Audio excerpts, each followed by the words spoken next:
Right, here we go. Very simple recipe to make sourdough naan bread. We need sourdough starter, yoghurt, salt, baking powder, sugar and flour.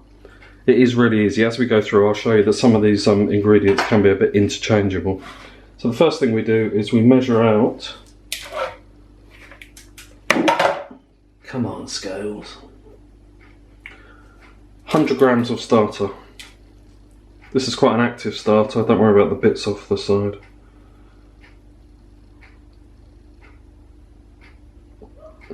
I say 100 grams, it don't matter if it's a bit under or a bit over. I've made it with 50 and it works alright. Just takes a little bit longer. 100 grams of starter, zero that.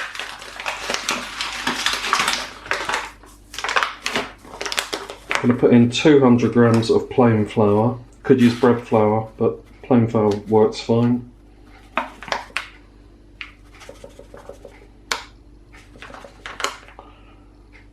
,200 grams of plain flour. Into that I have a pot of this yoghurt. This is Greek yoghurt. You get this in Lidl's in packets of, I think it's 4 or 6 of these. And there's roughly 100 grams in each pot, so I just use the pot. Greek yoghurt. If you haven't got Greek yoghurt, you can just use milk, so just use a bit more milk. But yoghurt seems to give it that nice naan-y taste. So there's our yoghurt in there. Now then, sugar, about half a teaspoon of sugar. Baking powder, I've made it with and without, and I think it does puff up slightly better with baking powder. So if you've got baking powder, put a little bit of baking powder. Just under half a teaspoon. And then you want some salt. If you don't put salt in it, it will just taste shit like most things. So about half a teaspoon of salt. Then we can give that little mix together with a spoon. See it's starting to combine.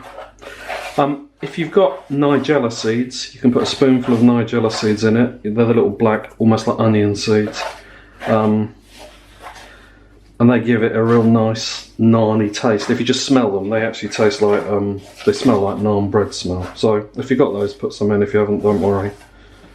So I won't worry for this because this is the pandemic version of the recipe. So that's our mixture at the moment. So you can see that's quite dried with just the yoghurt. So we need some milk in there. Now in the recipe I say 2 tablespoons of milk, but basically I'm just going to shove some milk in. I'm using skim milk. To be honest, it is better if you've got like proper milk, but this will do. And you mix it together like that. So it's quite a dry dough at the moment. You can use your fingers, you can use a scraper. I'm using a spoon at the moment. I'm just going to swap that for a scraper if I can find one.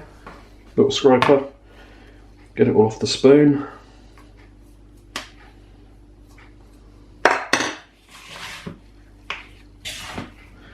See, it's still quite dry in there, see that? The flour, but it's coming together as a bit of a dough. Let's get all the bits off the bowl. Gonna put a tiny bit more milk in.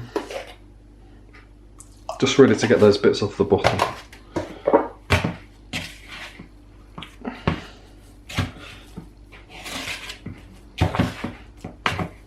Now none of this needs to be precise, trust me. Just don't over worry it.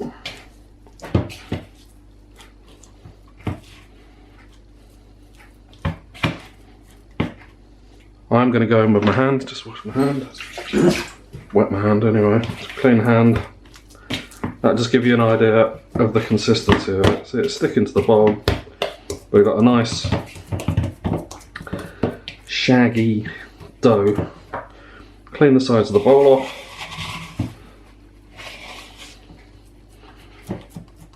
And that is stage 1 complete. Now we just need to cover that and leave it.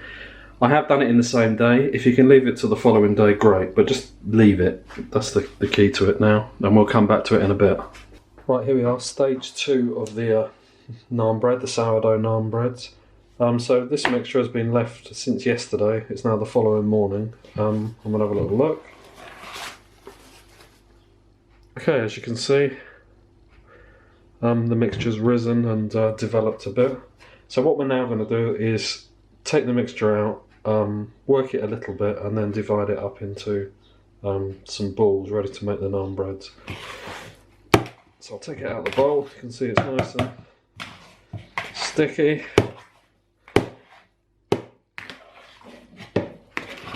Get it all out.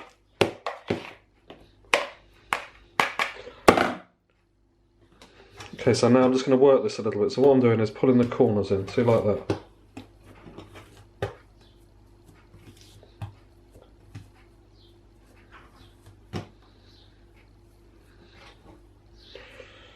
Just pulling the corners in, folding it in, and what that's doing is creating a bit of tension, and the dough goes more kind of elastic. You can see it's quite elastic now. Just do this a little bit.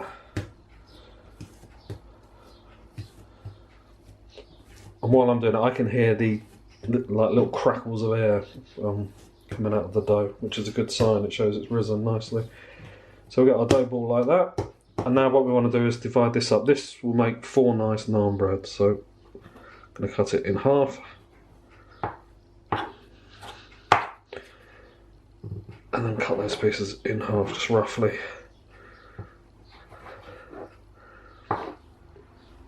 So I've got 4 pieces there. You can weigh it and divide it by 4 if you want, but I'm not that bothered. Now these individual pieces, what I'm going to do is just make these into little balls. You can see it's quite sticky. If you don't like it, you can put a bit of flour, or what also works is just wetting one of your hands, and then the dough doesn't stick to it. So just folding those in like that, folding them in,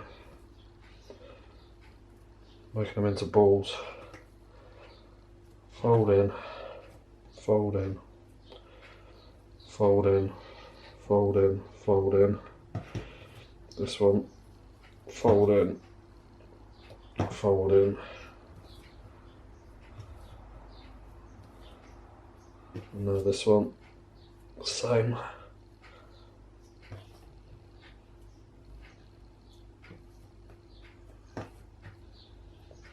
Lovely. Then what you do is turn them over.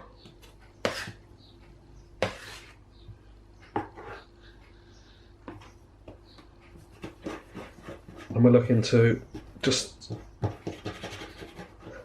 just rolling it against itself. You can see that, just rolling it against itself. So it's sticking at the bottom, and I'm just pushing it over, and that's just creating a bit of surface tension for the ball. Same for that one. For that one. It's a sticky little sucker, this one. Push it under itself. Just creating that nice surface tension.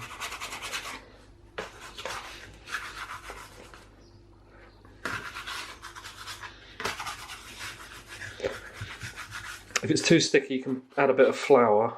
The danger of adding the flour is it's not going to stick then when you're doing this.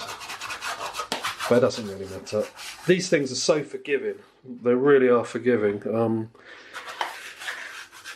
You know, if the mixture's not quite right, they'll probably be alright. If you haven't got all the ingredients, so if you didn't have the yoghurt and you use just all milk, they'll be alright. If you didn't have the baking powder, it'll be fine. But as I say, very forgiving. Right, once we've done that, we need to get some flour.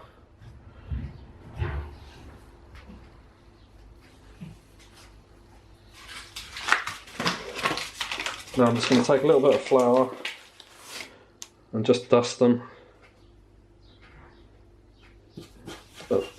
And then just do this motion, making them into nice little dough balls.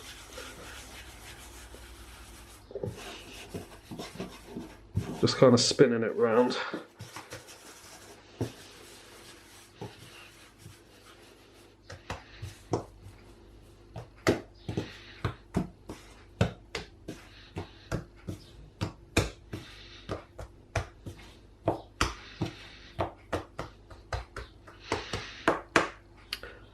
Now I could go ahead and cook those now, but I haven't got time. So what I'm going to do is I'm just going to leave them for the time being. You can make them like this. You can put them in the fridge and cook them tomorrow. You can leave them on the side, cook them later. Very flexible. So what I'm going to do is I'm just going to leave them on the side for now. So just a little bit more flour.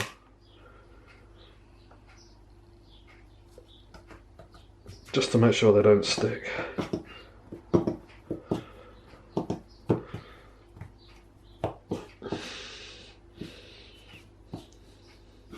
I'm just going to cover them up with a bowl and I'm going to cook them later. So I will be back. So it's a few hours later now. As you can see, the dough balls have risen. I didn't intend to leave them this long, but I have, and this just shows kind of how resilient this recipe is. What I'm going to do is just separate them.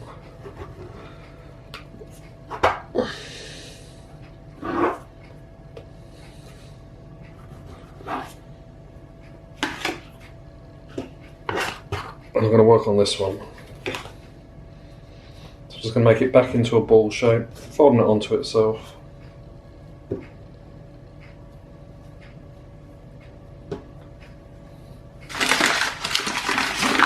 Might need a little bit of flour on it.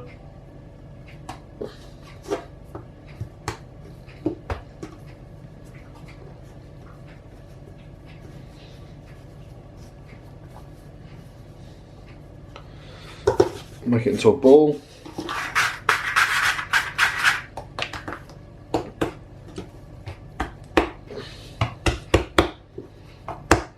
It's looking lovely. Pat it down a bit.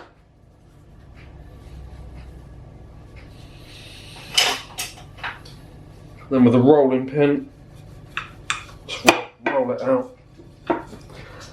Now normally, I would cook these using our Indian tawa or chapati pan, which is one of these. And just put that on the heat and then put the breads onto that. But I'm assuming most people haven't got one of those, so what I'm going to do is try and cook them in my skillet, cast iron skillet. So I'm going to keep rolling this. And while I'm doing that, I'm going to heat the skillet up, then we'll come back to it. Right, so I've rolled my bread out a bit more. Normally, if I was cooking it on the tower, I'd make it a bit bigger than this. But this has got to fit into the skillet. That's roughly the size of my skillet. So I've got the skillet on the gas. So we'll just put that there out the way a minute. I'm going to move the camera so you can see the skillet. Oh shit! Right, there you go. There's the skillet on the heat. I've been warming that up for about 5 minutes or so, I suppose. I could just measure the temperature. That's over 200 degrees in the middle. I'm going to turn that down a little bit. It's smoking. Right, so that's very hot. Now, I've never actually done it in a skillet before, so let's see how we get on. So take our naan bread. You can see it's nice and springy. We'll lay it down.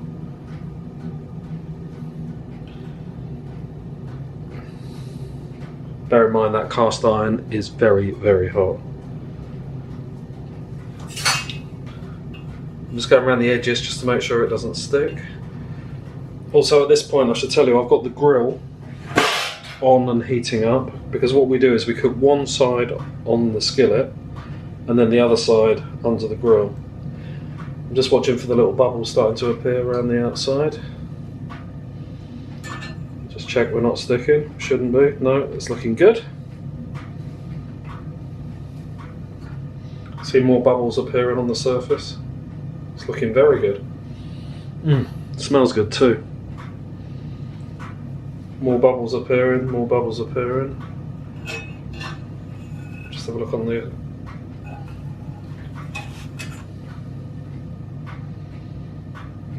I think if anything, that could have probably done with being a bit hotter, so it probably needs to be kept on the heat longer. But it is cooking through, it's bubbling up nicely.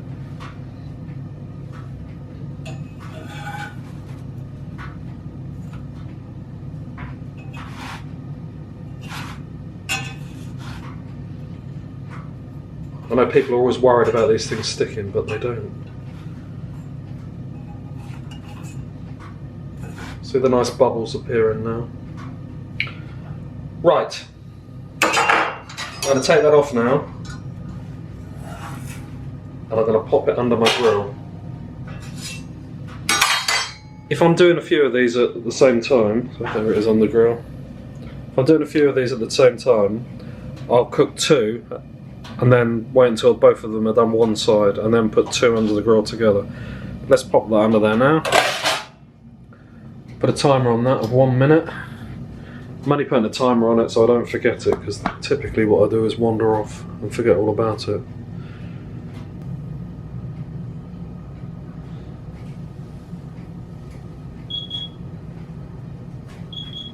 Okay, so that's 1 minute on the timer.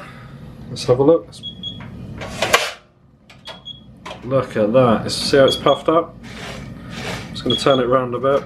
It's very puffy. And give it a couple more seconds. Right, so it's had a few more seconds under the grill, probably about another 20 seconds under the grill, and you can see, look at that. See how puffy that is? And that's done. Pop it on a board.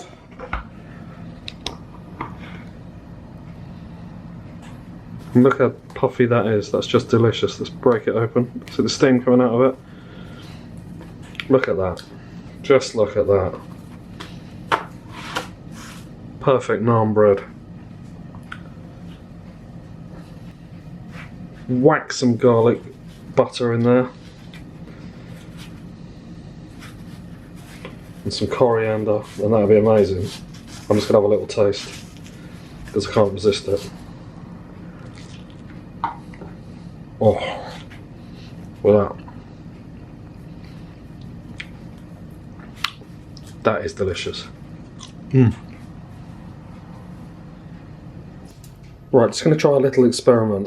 I've rolled out another one of our dough balls into more of a traditional naan bread shape, and I've got a pan in the oven, a tray in the oven. Move, Molly.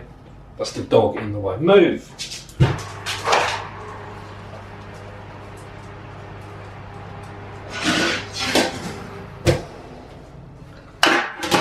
So that's a preheated baking tray. That is very hot. I've never tried it like this. I just want to try and come up with an easy way of doing this. See the consistency? I'm just going to put that on the baking tray and pop it in the oven. See you in a minute.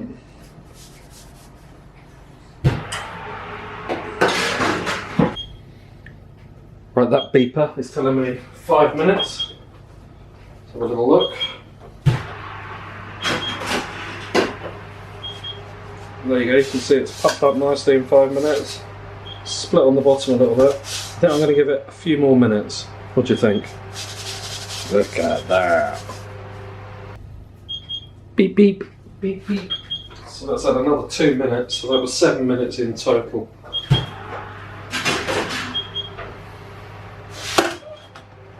And there you go. I think that's done. Let's turn the timer off. So it's much harder to the touch. It's almost crispy, so and it's fucking hot. Shit, because it's just come out of the oven. I'm gonna get a cutting board and we'll cut it in half.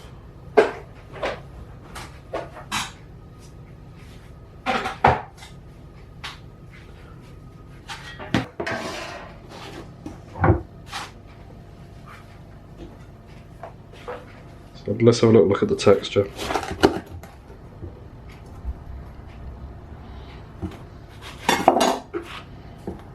Oh,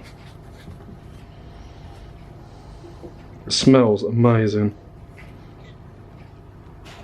but it is a different texture. It's much harder on the inside, and it's obviously you can see how moist it is inside. But my God, wouldn't they make perfect pockets for curry, or bacon and avocado, or bacon and egg, or bacon and sausages? Oh, look at that! Lovely jubbly.